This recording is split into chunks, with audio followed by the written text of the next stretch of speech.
ازيكم يا حبايب قلبي، عاملين ايه؟ يا رب تكونوا بخير. النهارده جايه وجايبالكم قصه جديده، يا رب تعجبكم. بس قبل ما نبدا القصه يلا بينا كلنا نصلي على النبي صلى الله عليه وسلم، ونكتب الصلاه على النبي في التعليقات. وما تنسوش تدعمونا باللايك والشير، واللي انتم تشتركوا في القناه عشان تشجعونا اللي احنا نستمر. وقبل ما نبدا القصه احب اعرفكم على بطل قصتنا، واللي هو احمد. عنده 32 سنه، شغال شيف في مطعم كبير، بيروح بالليل وبيرجع قبل الفجر. متجوز من بنت عمه ومخلف منها ولدين. الكبير عنده 8 سنين، بس للأسف عنده إعاقة في الجينات الوراثية. غادة، أنا صحيت، أنا هخش أخد شاور عشان أجهز وأروح الشغل، حد ما تجهزي لي الغدا. حاضر يا حبيبي. وبعد شوية بيخلص أحمد الشاور بتاعه وخرج ياكل، وبعدها قال: إيه غادة، ايه اللي انت جايباه ده؟ هو انت ما عملتيش اكل النهارده؟ معلش يا حبيبي، اصل انشغلت النهارده ونسيت خالص موضوع ان اعمل اكل. ازاي يعني نسيتي؟ هو في حد ينسى واجباته ولا ايه؟ كمان حتى ما فيش حاجه بتعمليها، ده انت على طول ماسكه الفون، يا اما نايمه ومش بتعملي حاجه الا كده. غدا ببرود: ما انا قلت لك نسيت، هو انت هتحاسبني؟ هو في ايه؟ ما هو قدامك الاكل اهو، هو اللي انت بقى عاوز اي مشاكل والسلام؟ ايوه حاسبك لما اصحى ملاقيش اكل، وانا ماليلك الفريزر والتلاجة.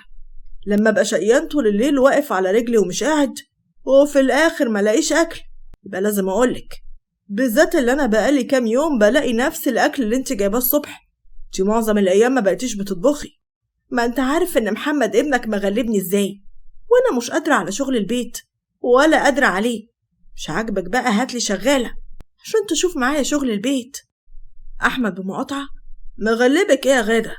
اللي كان زمانه مغلبك دلوقتي هو عبد الرحمن ابنك. لما عرفتي إنه تعبان رحتي رمتيه عند أمك، وشغلت مين دي؟ انت عارفة كويس إن ظروفي ما تسمحش إن أجيب شغالة. هو في إيه؟ هو أنت عاوز أي مشاكل والسلام؟ وبعدين ماما هي اللي طلبت إن يكون عندها الفترة دي عشان تخلي بالها منه. أظن خلاص بقى مش هتفتح لي محضر، وبعدين ماما هي اللي بتكون عاوزاه عندها على طول.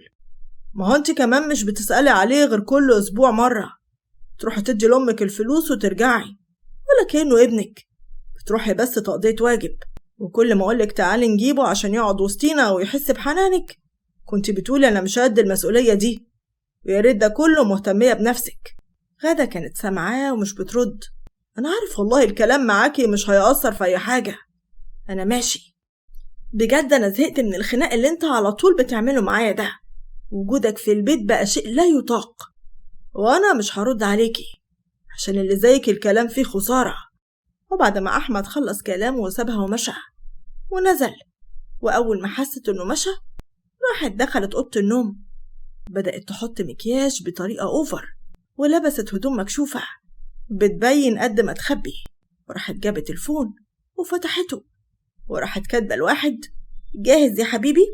كلم فيديو كول، أصل لسه جوزي نازل حالا وانت وحشني قوي وانا محتاجة اتكلم معاك. رد عليها برسالة وقال: قصدك الخروف جوزك؟ هو ده جوز ده؟ معقولة يسيب القمر ده ويروح ينزل على شغله؟ يا ريتك مراتي، ده انا كنت قلبت جنبك وما سيبكيش ابدا. هو احنا هنقضيها رسايل ولا ايه؟ ما تشلا بقى نلحق نتكلم فيديو، اصلك وحشني قوي وبجد انا مخنوقة قوي. مالك فيكي ايه؟ ما تقوليلي. ده انسان لا يطاق، طول الوقت مشاكل، وعلى طول صوته عالي، مش بيعرف يحتويني خالص. ده شكله كده مغفل، معقول اسيب واحدة زي كده؟ مهم بقى افتح الكاميرا بسرعة، خلينا نتكلم قبل ما جوزك يفكر يرجع. هو اكيد مش هيجي دلوقتي خالص. وفعلا راحوا فتحوا كاميرا الفيديو وقعدوا يتكلموا في كلام مش كويس، وبعد شوية قفلت ولقت حد اتصل بيها تاني. ايه يا حب الحب قفلتي ليه؟ هو كان الخروف جوزك بينادي عليكي ولا ايه؟ انا بصراحة خفت ارن عليكي اعملك مشكلة، انت عارفة انا بخاف عليكي ازاي، بس انا زعلت قوي لما اتصلت بيكي ولقيتك وياه. ما انا بحاول اخد منه اي فلوس، اصل الظروف معايا اليومين دول صعبة قوي، مش احسن حاجة، وهو راجل بخيل موت وانا مش عارفة اتصرف خالص. عيب عليك يا حبيبتي، مش قلتلك لو عوزتي اي حاجة كلميني؟ حبيبي والله أنا حاسة إني متقلة عليك الفترة دي، مش عاوزة كل شوية أطلب منك فلوس. المهم قوليلي مالك فيكي إيه وأنا أخرجك من مود النكد ده على طول. ربنا يخليك ليا، ده داخل ينكد عليا. تعرف والله ساعات بتمنى إنه يكون في الشغل ليل ونهار عشان أرتاح منه. عمل لك إيه المرة دي كمان؟ غدا الدلع. أصل لقيته بيصحيني وقال إيه عاوز ياكل وأنا ما كنتش عاملة أكل، راح فتح لي حوار بسبب كده ملوش لازمة ورا غار في داهية. رحت مكلمة ماما عشان كنت عاوزة أخد منها قرشين. اخص عليكي، تاخدي من أمك وأنا موجود؟ والله زعلت منك قوي يا حبيبتي، لو عوزتي أي حاجة أنا تحت أمرك. وأنا كل شوية كده هاخد منك فلوس؟ ده أنا لسه ما سددتش الفلوس اللي عليا بتاعت المرة اللي فاتت. تصدقي والله زعلت، أنا وإنتي واحد يا روح قلبي، ربنا يخليكي ليا.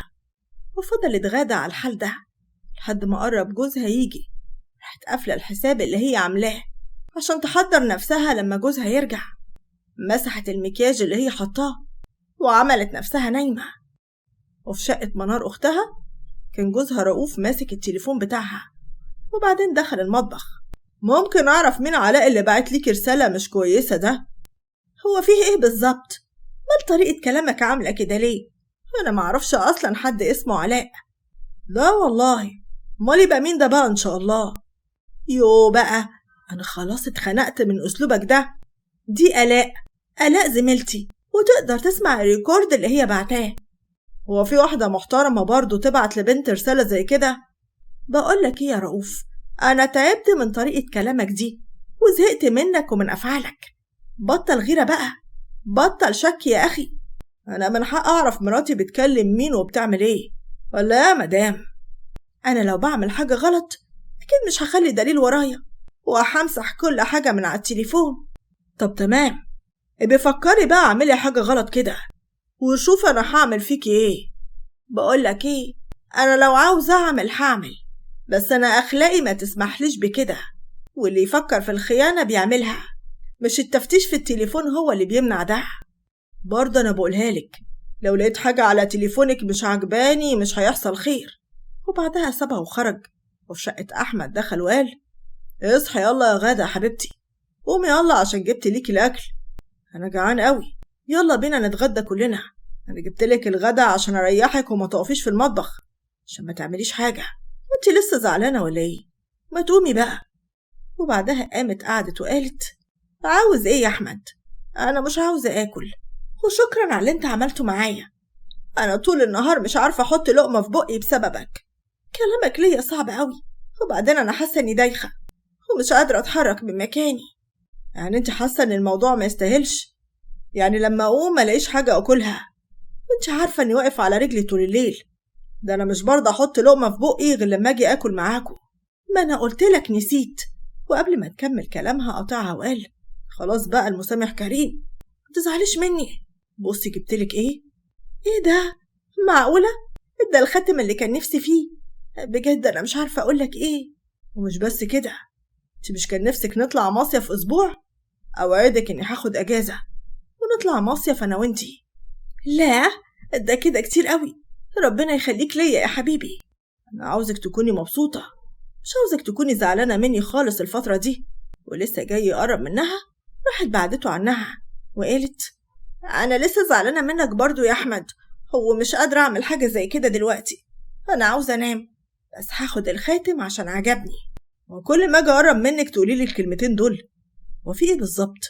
ده أنا نفسي مرة أجي ألاقيكي مستنياني تكوني لابسة حاجة حلوة كده، وأقل حاجة يعني تقومي تاخدي شاور بدل ما ريحتك صعبة كده. ما أنت عارف يا أحمد إن من ساعة ما احنا اتجوزنا وأنا مش بحب أستحمى كل شوية. وبعدين هو أنت كل شوية تكلمني في الموضوع ده؟ هفضل أتكلم في الموضوع ده على طول. ما أنا متجوزك ليه يعني؟ لو مش عاوزة تلبسي بلاش، بس على الأقل يا شيخة خدي شاور بدل الريحة الصعبة دي. طب وده اللي عندي يا أحمد إن كان عاجبك. وبعدين أنا ريحتي مالها دلوقتي؟ هي ما بقتش تعجبك ليه؟ لما بتعجبنيش ولا عمرها عجبتني. وأنا هروح أقول لأبوكي ولأمك على الكلام ده، أشوف هيقولوا إيه بقى، لأني بجد اتخنقت منك. والله كنت عارفة إنك هتعمل كده، عشان اللي فيه طبع مش بيغيره. ماشي يا أحمد روح. وراح سابها ودخل ينام. هي قعدت تاكل وقالت والله وفرت، الأكل طعمه حلو قوي، على قد ما انت إنسان خنقة بس عليك أكل تحفة، بدل ما انت بتعمل أكل في المطعم وتعمله هنا كمان. وجاب الليل وراحت تصحي أحمد، وصحى من غير ما يكلم غادة اللي كانت حطت له الأكل وسابته، ودخلت من غير أي اهتمام. خلص أحمد الأكل راح واخد بعضه ونزل، راح على بيت عمه. وأول ما خبط راحت فتحت له مرات عمه اللي أول ما شافته سعاد أهلا يا أحمد يا حبيبي، ما بقيناش نشوفك ليه؟ طمني عليك، وغادة عاملة إيه؟ مالك يا حبيبي شكلك عامل كده ليه؟ هو أنت زعلان؟ ما تقولي. الحمد لله يا مرات عمي احنا كويسين، أنا جاية عشان أشتكيلك من غادة واللي بتعمله فيا. عملت إيه مقصوفة الرقبة دي فيك؟ أنا عارفة بنتي مش ناوية تجيبها البر ولا إيه؟ كل ما أجي من الشغل ألاقيها مبهدلة، كمان الشقة مش نظيفة، غير كل ده مش بتستحمى نهائي، مش عارفة أعمل لها إيه. والله أنا فكرت 1000 مرة قبل ما أجي وأقولك على الكلام ده، بس هي مش راضية تتغير خالص، معرفش فيها إيه. معلش يا حبيبي مش عارفة أقولك إيه، نصيبك كده، بنتي وأنا عارفاها هي كده معفنة في نفسها. تصوري يا مرات عمي لما باجي أطالبها بحقوقي الشرعية تطلع لي بأي حجة، كأنها عايشة معايا بالغصب، مع إني بحبها والله، ولو عاوزة نجمة من السما بجيبها لها. ساعات بمقاطعة إيه اللي بتقوله ده يا أحمد؟ تلاقيها بس يا ابني بتتدلع عليك، وممكن كمان تكون نفسيتها تعبانة. كل الستات بيجي عليهم الليل يناموا في حضن رجالتهم، إلا هي يا حبة عيني من ساعة ما انت اتجوزتها وانت بتشتغل بالليل، عشان كده ممكن نفسها تكون مقفولة منك شوية. ما انت عارفة يا مرات عمي من قبل ما اخطب غادة اني بشتغل في المطعم واني بروح بالليل وبرجع الصبح، هي كانت راضية بكده. ايه اللي جد يعني؟ خلاص يا احمد بقى ما تزعلش نفسك يا ابني، وانا هكلمها واقول لها اللي بتعمله ده غلط، بس انت حاول ترجع من الشغل بدري النهاردة واعمل لها مفاجأة. ان شاء الله هحاول اروح بدري، بس لما تيجي تكلميها ما تقوليلهاش اني هخرج من الشغل بدري. وكمل احمد كلامه مع مرات عمه، وبعد كده سابها وراح الشغل. وبعد ما مشى احمد راحت سعاد مكلمه غدا بنتها ولقيتها على الويتنج، وغدا اول ما شافت رقم امها راحت قافله بسرعه مع اللي بتكلمه. الام بحده كنت برن عليكي يا بنتي دلوقتي، كنت بتكلمي مين؟ هكون بكلم مين؟ كنت بكلم احمد، اصله كان نازل زعلان مني قلت اطمن عليه.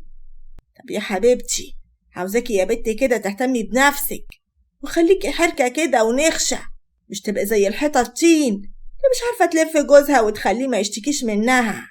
هو فيه ايه يا ماما؟ ايه اللي حصل؟ هو احمد كلمك النهاردة ولا قالك حاجة؟ لا بس بنصحك يا بيت، اصل الراجل لما بيشوف مراته متجاهلاه بيروح يبص عليها يا عين امك. يا بنت فتحي وخلي بالك من جوزك ولا يلوف على واحدة تانية. غدا بضحكة عالية انتي بتتكلمي عن مين يا ماما؟ بتتكلمي عن احمد؟ ده اخر حاجة بيدور عليها اللي بالك وان يعمل حاجة مع ست. اسكتي، ده يبوس ايده ووشه وظهر اني لسه قاعدة معاه لحد دلوقتي ولسه موجودة على ذمته. ده قاعد محلك سر، لا بيهش ولا بينش ولا ليه في اللي بيعمله الرجالة. انتي السبب في الجوازة دي والله، الله يسامحكم بقى. هما العيال اللي اتورطوا واتدبسوا في الجوازة دي لما يقعدوا مع أم وأب بالشكل ده، على أساس يا بنت إنك همك العيال قوي. هو أنت تعرفي حاجة عنهم؟ ما أنت رامياهم وعايشة حياتك. بقولك إيه، أنا على آخري والله ومش ناقصة كلامك ده، أنت سامعة ولا لأ؟ وبعدين لو ما سكتيش والله لأسيبلك الدنيا كلها وامشي من هنا. دي بقت عيشة تقرف والواحد مش قادر يكمل الحياة فيها. يتلمي يا بيت، أحمد جوزك اللي أنت بتتكلمي عليه ده 1000 واحدة تتمناه، وأنا عارفة إن أنت بتقولي عليه كلام مش صح عشان تغطي على نفسك اللي بتتهربي منه، وهو اشتكى اللي أنت مش عاوزة تديله حقوقه الشرعية. كفاية سايبك على هواكي، اظبطي نفسك يا بت، ألا أقول لأبوكي وكمان أشيعلك الواد اللي أنت رميها عندي، ولا كأنه ابنك ولا كأنك لاقيه في الشارع. خلاص يا ماما، ما كانوش كلمتين بقولهم معاكي. لا يا اختي انت مش بتفضفضي، انتي بتتبلي على جوزك، واحمدي ربنا على العيشة اللي انتي عايشاها، واحدة غيرك تتمنى ربعها. وراحت قفلت الأم في وشها من غير ما تسمع ردها. غدا بعد ما قفلت مع أمها قالت: والله ماشي يا أحمد، والله لو أوريك، شوف أنا هعمل فيك إيه عشان تخلي أمي تزعقلي كده. في المطعم راح أحمد الشغل، حاول على قد ما يقدر يخلص الحاجات الضرورية، وبعد كده خد إذنه وروح عشان يقعد مع مراته. وقبل ما يمشي عدى على بتاع الفاكهة والحلويات، اشترى حلويات وفاكهة وروح على البيت من غير ما يدي لغدا خبر. ولما وصل دخل في هدوء، ما كانش سامع صوت مراته وهي بتتكلم في التليفون. وأول ما حست بيه راحت قفلت التليفون. اتكلمت بتوتر وقالت: انت جيت امتى يا حبيبي؟ ما كلمتنيش ليه زي كل مرة؟ قلت اعملها لك مفاجأة. بس ايه الحلاوة دي كلها؟ ده انا اول مرة اشوفك كده من زمان. ده انت حلوة قوي. هي حماتي قالت لك ان جاي النهاردة بدري ولا ايه؟ طب ده انا حتى قلت لها ما تقولكيش عشان اعملها لك مفاجأة. غدا بتوتر حاولت تخفيه: يا حبيبي ماما قالت لي، وحسيت كمان اني زودتها معاكي اليومين دول، بس ما تزعلش مني بقى عشان انا كنت مضغوطة شوية. ولا يهمك يا حبيبتي، انا برضو كنت مقصر معاكي. كنت باجي من الشغل انام، بعد ما بصحى باخد بعضي واروح على الشغل، بس والله غصب عني. غدا بابتسامة حاولت اظهرها: ولا يهمك يا حبيبي، ما تشغلش بالك بحاجة، خلاص. وزي ما قلتلك انا بس ساعات بكون مضغوطة شوية، بس انت روح عقبال لما اجهز الحاجة لزوم القعدة.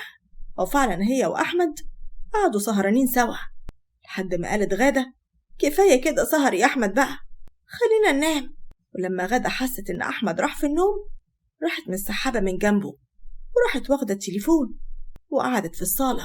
لقيت في شباب كتير من اللي بيكلموها كانوا عمالين يبعتوا لها في رسايل. ولقيت حسام بعت لها وقال: قفلتي ليه يا بنت بسرعة كده؟ هو في حاجة حصلت؟ غادة وهي بتبص على أوضة أحمد: أصل المخفي جوزي جا بدري، قال إيه؟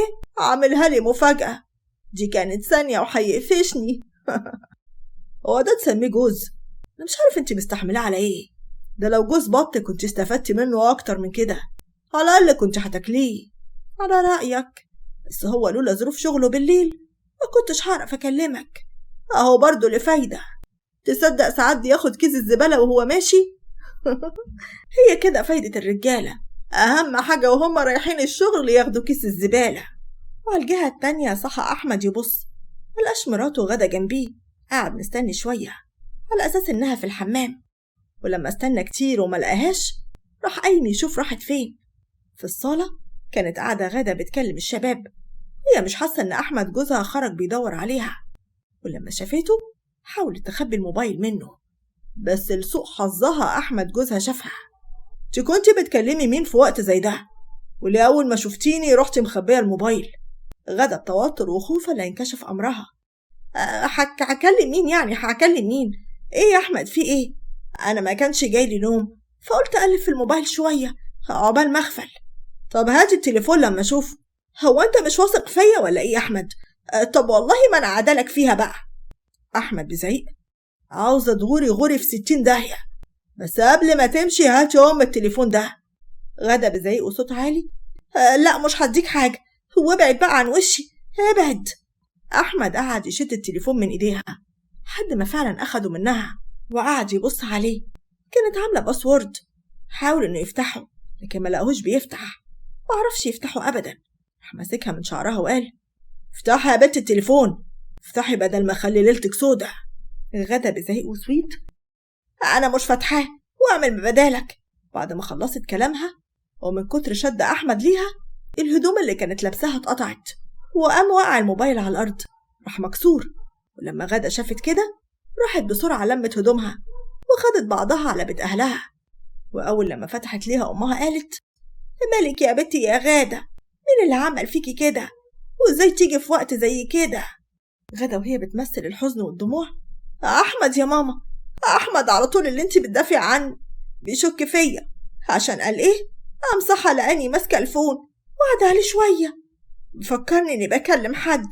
ده مش واثق فيا يا ماما، مش بس كده، ده مد إيده عليا وقطع لي هدومي اللي أنا لابساها. أنا مستحيل أرجع لواحد زي كده تاني، ده واحد مش بيثق فيا. هو اتهبل في عقله ولا إيه؟ يعني إيه مش واثق فيكي؟ ومش عارف انت مين؟ ده انت واحدة مربيينك أحسن تربية، بس لما أبوك يجي هخليه يطينها على نافوخه وعلى نافوخ اللي خلفوه. وغدا لما سمعت الكلام ده من أمها ابتسمت بخبث، عشان كانت واثقة إن أحمد دلوقتي مش هيعرف يعمل حاجة بالفون، إنه دلوقتي مكسور. خشت على الأوضة وهي بتمثل الحزن والانكسار، وعند أحمد أول ما مشيت غدا مسك التليفون، كان بيبص عليه لكنه ما كانش راضي يفتح. راح خد الخط وراح حطه في موبايله، وعرف إن الخط ده معمول عليه حساب فيسبوك. استغرب إزاي مراته عملت حساب من وراه وهي مش معرفاه، ودخل على الحساب بتاعها. بيبص لقى كمية رسائل من شباب مش طبيعية، وإن هي بتعتب فيه وبتقول عليه مش راجل، وإنها عايشة معاه عشان ابن عمها، وإن أهلها مش هيرضوا يطلقوها منه، وإن هو مش مكفيها، وإن الشباب اللي معاها كانوا عمالين يقولوا عليه كلام زبالة، وبيقولوا عليه خروف ومش مكفي بيته، وكلام كتير صعب قوي. ده غير صورها وهي لابسة هدوم مكشوفة كانت بعتها ليهم، وكانت عمالة تكلمهم فيديو كول بالهدوم دي. كلام كتير قوي ما كانش مصدقه أحمد، ولا كان مصدق إنه بيشوف مراته بتعمل كده. أحمد من الصدمة ما كانش قادر يستوعب اللي شافه، وإزاي كان عايش مع واحدة زبالة بالشكل ده، وهي المفروض قبل ما تكون مراته هي من لحمه ومن دمه. وفي بيت أمها الباب خبط وفتحت الأم. ازيك يا ماما، عاملة ايه؟ أنا بتصل بيكي ومش راضية تردي عليا خالص. قوليلي الأول، الشنطة دي يا بنتي يا منار دي هدومك يا أختي؟ أنا خلاص مش ناوية أكمل حياتي مع اللي اسمه رؤوف ده إنسان شكاك، ده أخد مني الموبايل. وفيه ايه بالظبط؟ هي شطة وجات لكم يا بناتي ولا ايه؟ لا بقى، ده أنا مش قادرة استحمل اللي أنا فيه ده. أنا مش فاهمة حاجة يا ماما، هو أنت تقصدي ايه؟ مش قصدي حاجة يا أختي، ادخلي لأختك وانت هتفهمي كل حاجة. وبعدها دخلت واختها قالت ليها على كل حاجة. هو ايه اللي بيحصل لنا ده؟ كل ده عشان عاوزين نعيش، يوم جوازاتنا يعملوا فينا كده؟ أنا خلاص تعبت. لما يجوا عندي والله لا يكون ليا معاهم كلام تاني. وفي شقة رؤوف طلعت أمه. هو فيه ايه يا رؤوف؟ أنا شفت مراتك نازلة من البيت ومعاها شنطة هدومها، عاوزة تمشي على حل شعرها يما، عاوزة تروح لأهلها. طلع خلاص روحي في 60 داهية واعملي هناك اللي انت عاوزاه. اخرس قطع لسانك، مراتك مفيش أشرف منها. ايه الكلام الغريب ده يا ولا اللي انت بتقوله؟ فيها ايه يعني لما باخد تليفونها وببص فيه وبشوف المحادثات اللي بينها وبين صحابها؟ في حاجة اسمها ثقة في مراتك تستاهل الثقة دي، مفيش واحدة أخلاقها زيها. ده انت طول اليوم في الشغل، انما انا هنا وعارفة مراتك بتعمل ايه. مش يا ولا غور، روح هات مراتك وتعالى. بس اصل كلمتي واحدة، روح هات مراتك يلا. وبعدها مشى والباب خبط وفتحت الأم. لا يا أحمد، أنا مستاهلش منك كده. اللي انت عملته ده، معقول انت بتعمل كده في بنتي؟ ده أنا بنتي أشرف من الشرف. وإيه دليلك بقى على الكلام اللي انت بتقوليه ده يا حماتي؟ نهار اسود ومهبب بقى انت بتقول الكلام ده يا ولا؟ ده أنا مربية بناتي كويس وعارفة هما ماشيين ازاي. طب خدي شوفي بنتك المحترمة بقى حماتي، شوفي صورها وبعت ايه للرجالة وبتقول لهم ايه. ايه ده؟ معقولة؟ خلي بقى ريكوردات ومكالمات الفيديو بالساعات دي عندك، وبيسمعي واعرفي بنتك المحترمة عاملة ازاي. وخرجت غادة. ده كداب يا ماما، كداب، اوعي تصدقيه، ده اكيد بيقول كده عشان خاطر محدش يقوله حاجة. اخراسي، مش عاوزة اسمع صوتك يا بيت. هو انا يعني مش بفهم ايه اللي بيحصل على الفيسبوك؟ بس ده صوتك ودي ريكورداتك. انا عشان القرابة اللي بينا انا مش هفضح بنت عمي. انت طالق، شوفوا بقى انتوا هتعملوا ايه مع بنتكم. اعمل ايه؟ ده انا اتفضحت منك لله يا بعيدة، ربنا ينتقم منك. وعيالي هاخدهم، انت ما تستاهليش تكوني ام اصلا. والله يا احمد انا ما عارفه اقول لك ايه يا ابني، ده انا وشي منك في الارض. وفضلت تدي غدا باليمين والشمال، تقول لها انت ازاي تعملي كده يا بت؟ فضحتينا منك لله، بقى تعملي كده في جوزك؟ انتوا السبب، انتوا ما عارفين ان عمري ما حبيته، وانتوا قلتوا ابن عمك ولازم تتجوزيه. كنت قادرة تقولي طلقني، بس اللي انت عملتيه ده يدل على انك انسانة اصلا مش محترمة. وبعدها مشى. ماما، بابا ما ينفعش يعرف، بالله عليكي انا غلطت، انا اسفة والله. اخراسي وادخلي جوه. وبعدها دخلت. اهدي بس يا ماما عشان نعرف نفكر. وانتي كمان جاية ليه؟ وجوزك عرف عليك ايه يا منيلة انتي كمان عشان كده جيتي؟ ايه الكلام الغريب اللي انتي بتقوليه ده؟ انا عمري ما اعمل الكلام ده اصلا. وبعدها دخل رؤوف. منار، انا اسف وحقك عليا، ارجعي البيت معايا بقى. رؤوف، انت ايه اللي جابك هنا؟ ندمت على كل كلمة قلتها لك. حقك عليا يا ست الناس، اوعدك من هنا ورايح هديك الثقة، وعمري ما هعمل حاجة تزعلك تاني. روحي مع جوزك يا بنتي، روحي مع جوزك، خلاص هو عرف غلطته. وبعدها سمعوا صوت جوه، ولقوا غادة واقعة على الأرض. راحوا بيها للمستشفى. للأسف الحالة اللي جت اتوفت، دي خدت كمية كبيرة قوي من الأدوية. وبعدها بنتي راحت، لا حول ولا قوة إلا بالله. وبعدها أخدوا عزاها وراح أحمد. انت عارفة إن ماليش أي ذنب في أي حاجة حصلت، هي اللي عملت في نفسها كده. كنت بحبها ومستعدة أجيب لها نجمة من السماء. عارفة والله يا ابني، كفاية قوي إنك ما فتحتهاش، ربنا يرحمها بقى. بس أنا مش عاوزة عمك يعرف بأي حاجة. أوعدك إن الموضوع خلاص انتهى، ربنا يسامحها. وبعدها أحمد خد ولاده وبقى بيجتهد في تربيتهم، وبعد سنة اتجوز واحدة محترمة كانت بتحبه وبتخاف عليه. وبكده تكون خلصت الحكاية. نشوفكم في قصة جديدة، وما تنسوش تدعمونا باللايك والشير والاشتراك في القناة.